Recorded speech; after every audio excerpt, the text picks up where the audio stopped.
Hallo, herzlich willkommen zu einem neuen Video hier aus der Aquarellwerkstatt. Ich bin Barbara Hirsekorn und das ist mein YouTube-Kanal rund ums Thema Aquarell. Das heutige Motiv male ich wieder in der Technik von dunkel nach hell. Das ist eine spezielle Aquarelltechnik, in der zunächst die dunklen Farben des Motivs gemalt werden, also die schattigen Bereiche, und dann die leuchtenden und helleren Farben darüber gelegt werden. Dabei löst sich die untere Farbe dann stellenweise wieder an und es entstehen ganz besondere Flächen. Bestimmte Oberflächenstrukturen, wie zum Beispiel glänzendes Metall oder weiche Federn, kann man so besonders gut darstellen.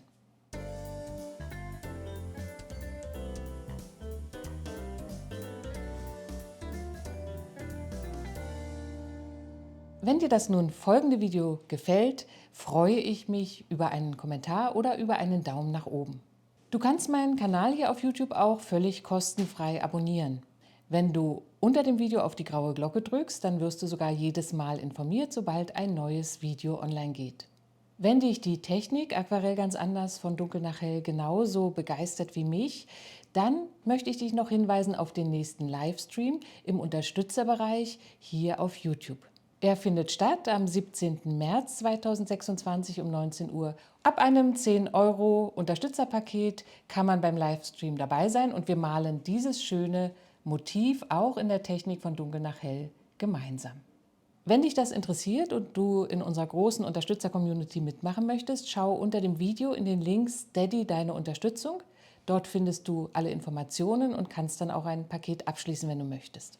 Eure Unterstützung machen unsere werbefreien Videos hier auf YouTube möglich. Vielen, vielen Dank an alle, die das bisher schon machen. Und jetzt geht's los mit unserem Motiv.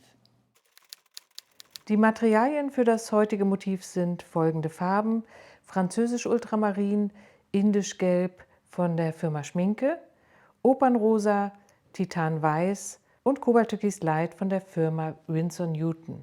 Ich arbeite auf Zellulosepapier, das ist das Papier Le Rouge von der Firma Hahnemühle, und ich male mit meinen eigenen Pinseln, das ist der Eichhörnchenhaarpinsel in der Größe 12, der Rotmarderhaarpinsel mit der feinen Spitze in der Größe 10, der synthetische Rundpinsel in der Größe 6 zum Spritzen von kleinen Wassertropfen, und zum Auswaschen verwende ich den synthetischen Flachpinsel in der Größe 10. Hier liegt jetzt schon meine Skizze. Das Foto und die Skizze finden Unterstützer unseres Kanals auf der Steady-Seite in den Posts zum Herunterladen und zum Nacharbeiten. Außerdem gibt es dieses Video wieder in der ungekürzten Version für alle Unterstützer. Das heißt, ihr seht dann jeden einzelnen Pinselstrich. Als Zusatzübung für die Unterstützer gibt es diesmal diesen Farbkreis, der sich mit den 3 Grundfarben beschäftigt, mit denen ich dieses Bild male, und mit den verschiedenen Mischoptionen. In der Technik von dunkel nach hell werden jetzt zunächst alle dunklen Bereiche im Bild gemalt. Das heißt, hier links auf dem Wasserhahn die dunklen schattigen Bereiche, hier unten ist es dunkel. Auch im Vogelkörper gibt es hier einen dunklen Bereich. All das werde ich jetzt mit einer Mischung aus den 3 Grundfarben erst einmal aufs Papier bringen. Ich arbeite mit Französisch Ultramarin von der Firma Schminke, mit Indischgelb auch von Schminke und mit Opernrosa von der Firma Winsor Newton und mische mir alle 3 Farben zu einem sehr dunklen Violett-Schwarz zusammen. Die Konsistenz der Mischung ist nicht zu flüssig. Man könnte es fast mit ungeschlagener Schlagsahne vergleichen. Das ist ungefähr jetzt die Farbkonsistenz, mit der ich den ersten Farbauftrag auftrage.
Auch bei dem kleinen Spatz gibt es klar definierte schattige Bereiche, die ich auf meinem Referenzfoto gut erkennen kann.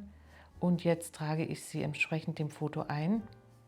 Wieder mit der Mischung aus allen 3 Primärfarben in einer relativ cremigen Konsistenz.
Ich habe ein zweites Beinchen hier dazu erfunden.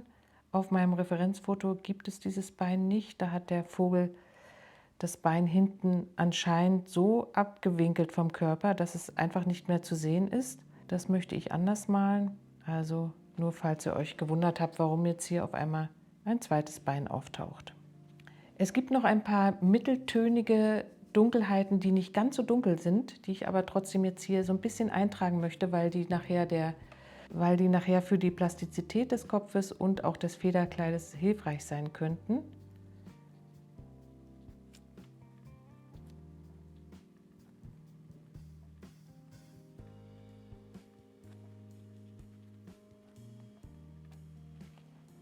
Und auch hier ums Auge herum.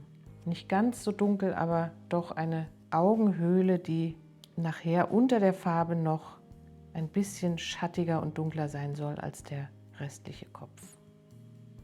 Der Spatz sitzt ja hier an diesem tropfenden Wasserhahn, wahrscheinlich weil er durstig ist und trinken möchte. Und einige Tropfen finden sich hier direkt auf der Fläche. Die deute ich jetzt an, indem ich sie nicht ganz ummale mit einer dunklen Form. Und nachher werde ich an der Stelle versuchen, den Hintergrund auszusparen, um dann zu zeigen, dass das Wasser hier etwas spritzt.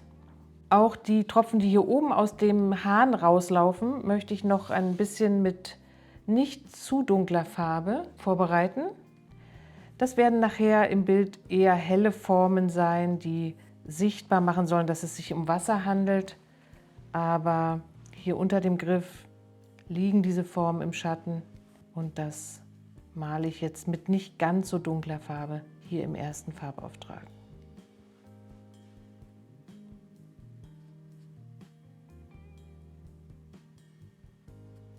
Ja, und hier unten natürlich noch die Tropfen, die direkt hier unten rauslaufen, weil das ganze Gerät hier, glaube ich, alt und undicht ist.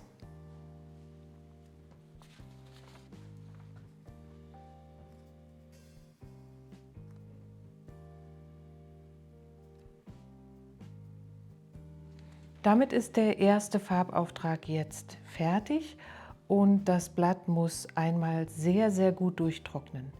Wir werden dann ja mit den hellen Farben über die entsprechenden Stellen gehen und dabei auch den dunklen Farbauftrag überlasieren. Und es ist ganz wichtig, dass die Farbe ganz, ganz trocken ist, damit sich der dunkle Farbton nicht zu stark wieder anlöst. Ein bisschen anlösen ist erwünscht und auch in Ordnung, aber nicht zu sehr. Und dafür gerne das Aquarell jetzt mehrere Stunden liegen lassen oder ausgiebig föhnen und dann geht es mit dem zweiten Farbauftrag weiter. Bevor der nächste Farbauftrag mit den leuchtenden und kräftigen Farben aufs Blatt kommt, muss das Motiv jetzt einmal komplett durchtrocknen. Das ist ganz wichtig, damit der untere Farbauftrag nicht durch die dann darüber gelegten helleren Farben komplett wieder angelöst wird. Ich male meine Aquarellmotive eigentlich grundsätzlich mehrmals und so kann ich, während ein Blatt trocknet, schon an dem zweiten weiterarbeiten.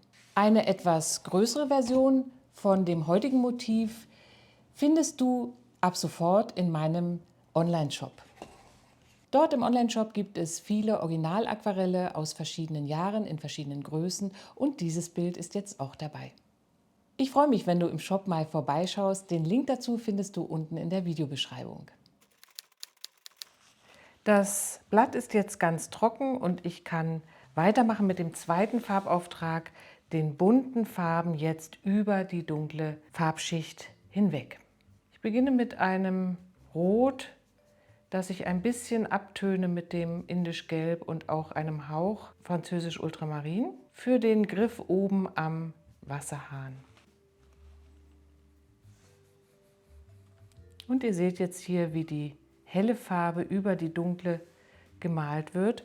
Und je nachdem, wie intensiv ich jetzt hier mit dem Pinsel arbeite, über diese Fläche löst sich das Dunkle an oder bleibt einfach als scharfkantige Form unter der helleren Farbe liegen.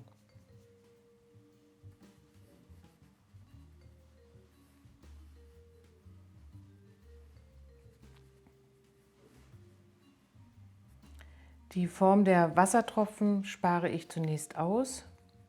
Nun wird die Farbigkeit für die einzelnen Schraubensegmente des Hahns variiert. Hier verwende ich jetzt etwas mehr Indisch-Gelb in der Mischung, sodass ein Messington entsteht. Wichtig ist immer schön wässrig weiterhin zu arbeiten. Das Pigment soll auf dem Papier fließen und sich auf dem Papier zu verschiedenen Farbnuancen verbinden. Ich arbeite mit schraffierenden Pinselbewegungen. Ab und an lasse ich eine weiße Form stehen, um Wassertropfen anzudeuten.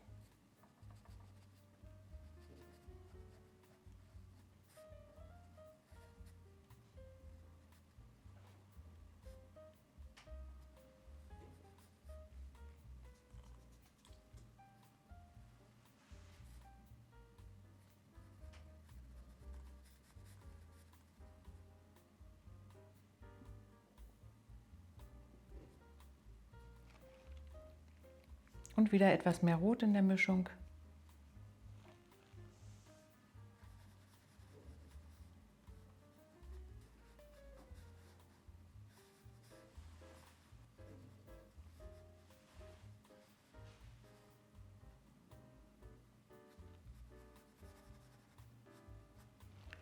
Und nun möchte ich auch einen Grünton einführen und nehme etwas Cobalt Türkis Light mit in die Mischung hinein, mit Ultramarin und ein bisschen von dem Rot hier noch angemischt, damit es jetzt hier nicht zu grün wird.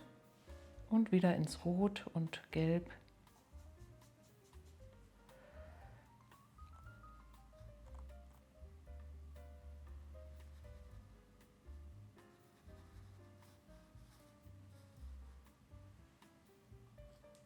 Hier möchte ich einige weiße Stellen stehen lassen, um schon mal den Glanz auf dem Metall anzudeuten.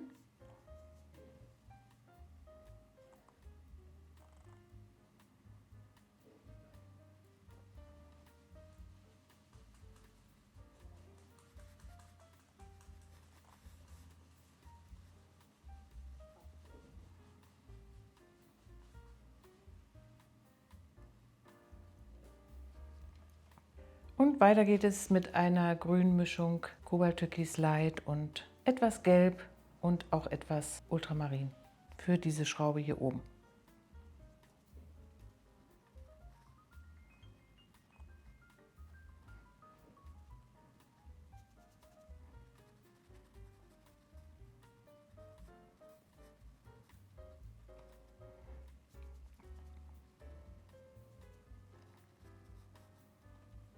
Auch hier möchte ich eine weiße Form stehen lassen und wieder die Grundfarbe Orange aufnehmen.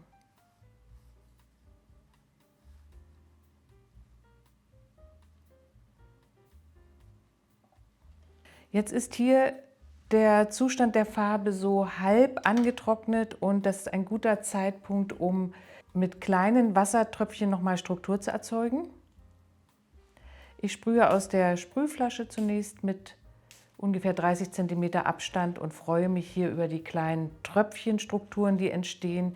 So wie eine Rostpatina sieht es jetzt schon aus. Und ich kann zusätzlich, wenn ich diese Tropfen noch etwas größer haben möchte, auch mit dem synthetischen Rundpinsel hier das Wasser noch aufspritzen.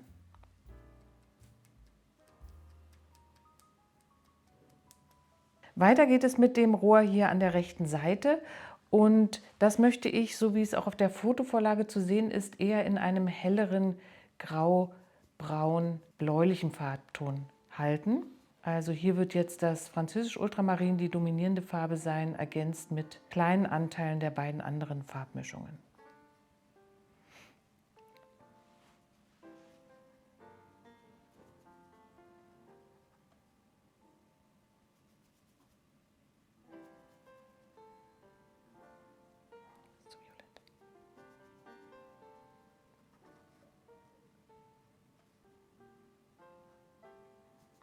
Ein bisschen vom Orange kommt auch noch mit dazu.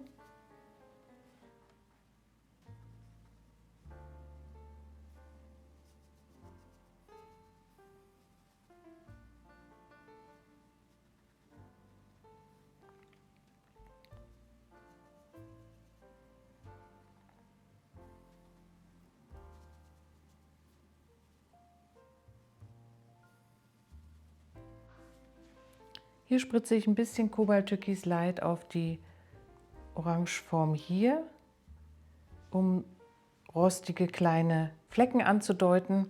Und auch hier gibt es noch ein bisschen Grün auf das blaue Rohr. Dieser Farbauftrag kann jetzt hier erstmal in Ruhe trocknen. Da ist es jetzt wichtig, nicht zu früh zu föhnen, damit die Pigmente hier sich in aller Ruhe sammeln und absetzen können mit der Granulation, die innerhalb der Flächen entsteht. Hier sieht man das sehr schön, das französisch Ultramarin granuliert wunderbar. Und wenn ich da jetzt zu schnell mit der heißen Luft rangehen würde, würde diese Granulation verschwinden. Also das lassen wir einfach schön trocknen, können uns aber in der Zeit schon mit dem Vogel beschäftigen. Hier möchte ich die Farbigkeit des Wasserhahns wieder aufgreifen, aber im Gefieder etwas neutraler im Farbton bleiben. So ein blau, grau, braun möchte ich da erreichen und nicht farblich so viele Akzente setzen. Ich mische Indischgelb mit Opernrosa und wenn ich ein bisschen Ultramarin dazu nehme, wird es ein schöner Braunton.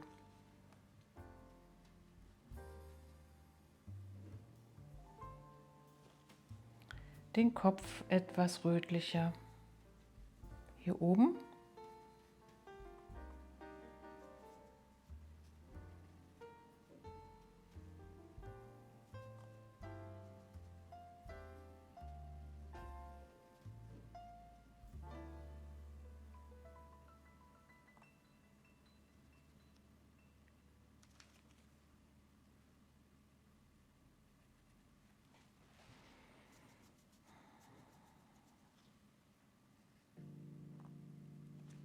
Und den Schnabel erstmal mit einer blau-violetten Grundierung hier überziehen. Hier gibt es eine helle Form, die lasse ich weiß stehen. Und jetzt geht es weiter mit dem Gefieder hier.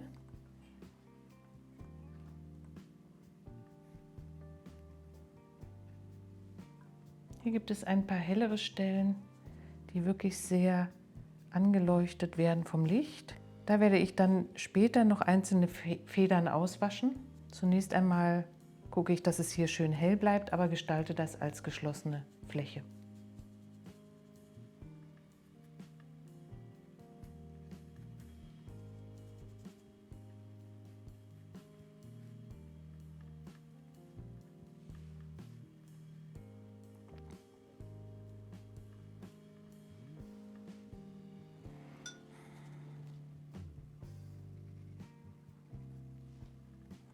Hier oben sitzt der Flügel drauf, den male ich jetzt wieder mit ein bisschen mehr Rotanteil. Immer das Blau mit dazu nehmen, damit auch schon so eine Fellstruktur entsteht durch die Granulation der Farbe Französisch Ultramarin.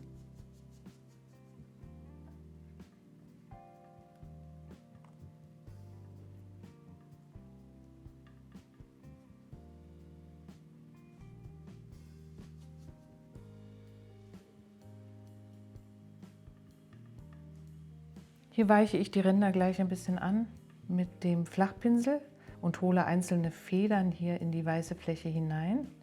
Wichtig ist, dass es hier einen weichen Rand gibt und keine harten Kanten, damit man das Weiche des Gefieders auch gut verstehen kann. Und die anderen Federn hole ich dann heraus, wenn die ganze Fläche getrocknet ist. Das Beinchen hier rechts bekommt hier noch eine gelbe Lasur und hier unten ein bisschen rot.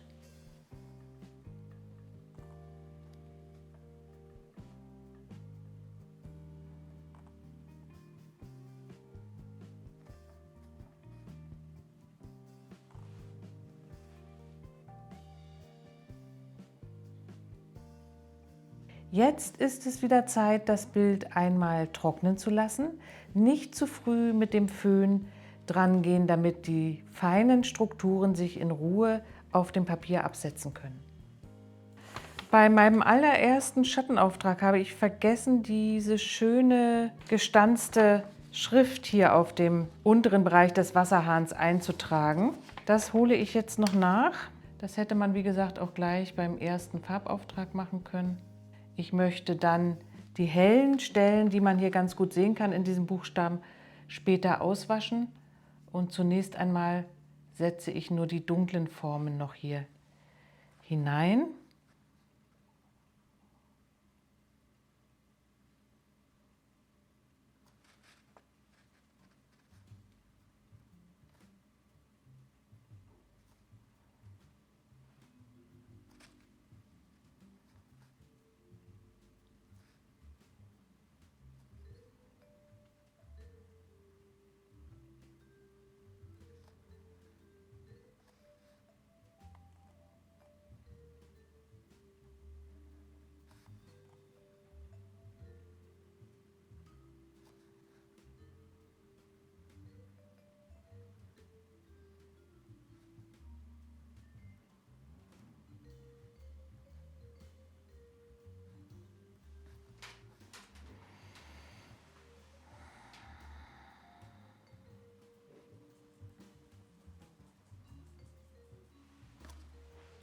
Als nächstes male ich den Hintergrund und dann gibt es noch viel zu tun mit dem Auswaschen der helleren Details im Motiv selbst.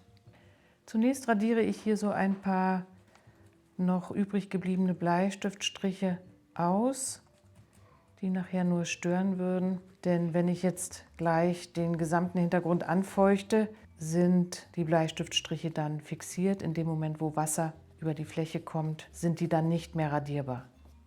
Nun feuchte ich den gesamten Hintergrund mit klarem Wasser an und ummale dabei die schon ausgemalten Formen. Das muss jetzt nicht so ganz gründlich passieren. Es ist nicht so schlimm, wenn man mal ein bisschen über die Fläche kommt oder nicht ganz bis zum Rand nass macht. Wichtig ist nur, dass schön die Fläche insgesamt nass gemacht wird, damit das Pigment, was ich jetzt gleich eingebe, auch sich schön bewegen kann. Ich möchte den Hintergrund insgesamt sehr hell halten und gebe jetzt hier ein paar wirklich zarte Striche mit Indischgelb in die Fläche hinein. Das Papier liegt leicht schräg und das Pigment bewegt sich nach unten und bildet so ganz zufällige Formen aus. Es ist nichts gleichmäßig angemaltes. Ein bisschen Blau kommt hier hinein. Und auch hier auf der anderen Seite zunächst das Gelb für ein bisschen Wärme im Bild, aber ganz zart nur mit viel Wasser. Und jetzt kann ich versuchen, mit dem Pinsel wirklich an die Form dran zu kommen. Den Tropfen möchte ich hier noch aussparen.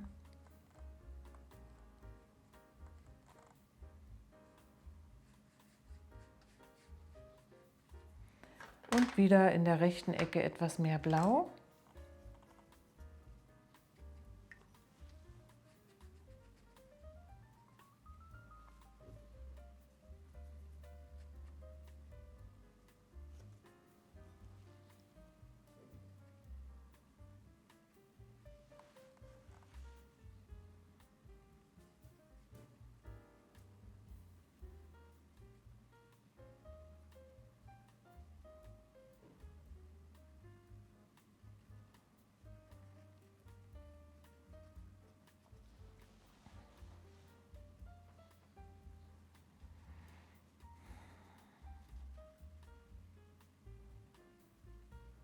Ein paar Spritzer Cobalt-Türkis Light gebe ich noch in die blaue Ecke dort oben hinein.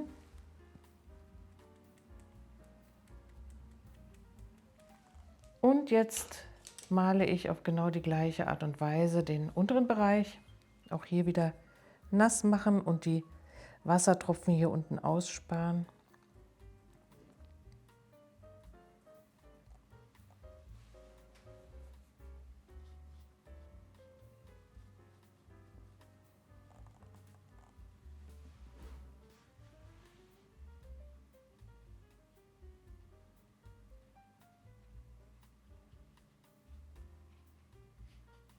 Und ein bisschen Blau dazu.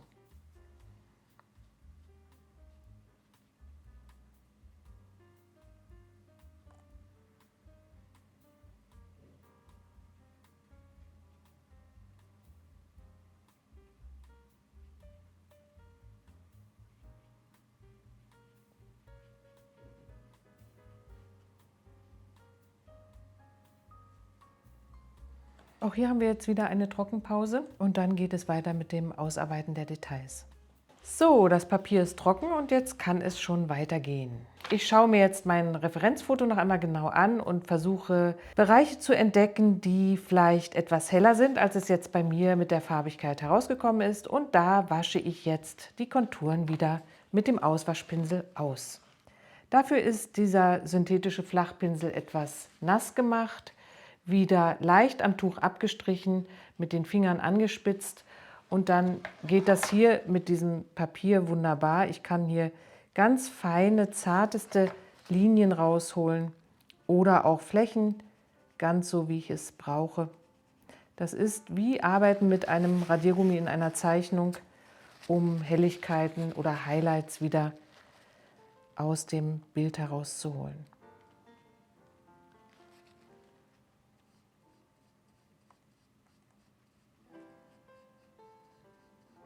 Hier in dem Wassertropfen möchte ich für weiche Verläufe sorgen. Weiche Ränder sind hier ganz wichtig. Und hier kann noch mal ein bisschen Licht einfallen. Und hier, wie gesagt, immer die harten Ränder ein bisschen anlösen.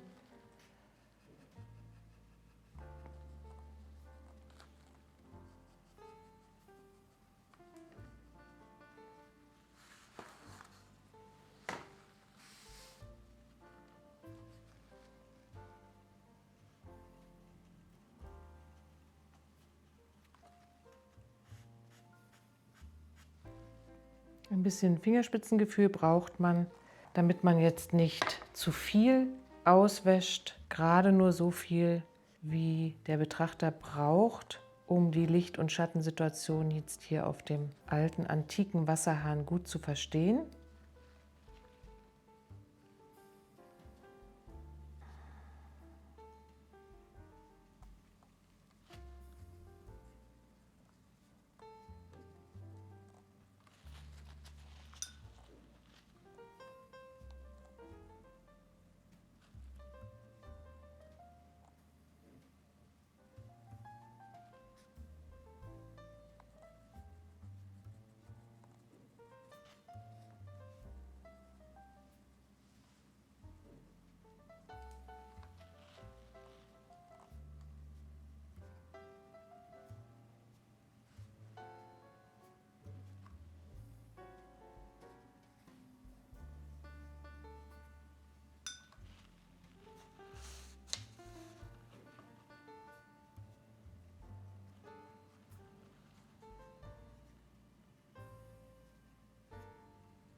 So, das soll reichen. Ein paar angedeutete Federn sind ausreichend. Das muss gar nicht jetzt das gesamte Bäuchlein hier sein. Ich glaube, so können wir schon ganz gut sehen, dass es hier ein weiches Federkleid hat. Jetzt möchte ich noch ein bisschen Farbe in die Wassertropfen geben und da nehme ich ein bisschen Cobalt Türkis Light, vielleicht auch ein bisschen Blau dazu, um nochmal dieses Wässrige hier zu zeigen und das so mit der Farbigkeit zu unterstützen.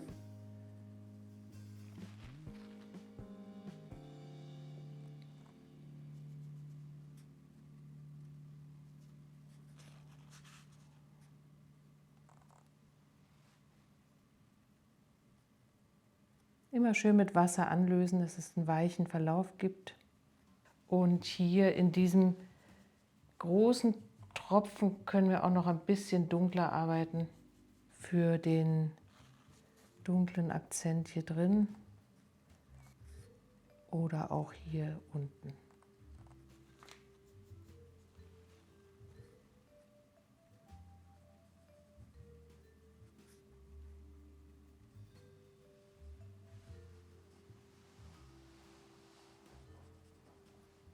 Und auch hier unten ein bisschen von dem Cobalt Türkis noch dazu.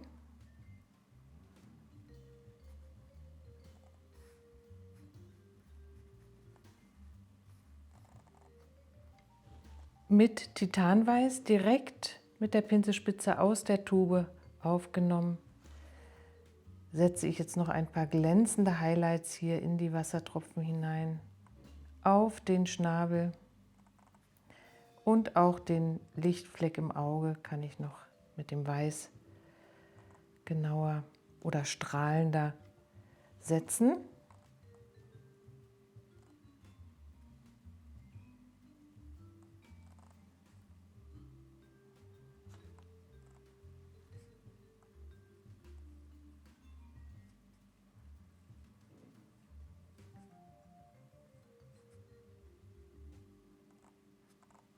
Und damit ist mein Bild für heute fertig.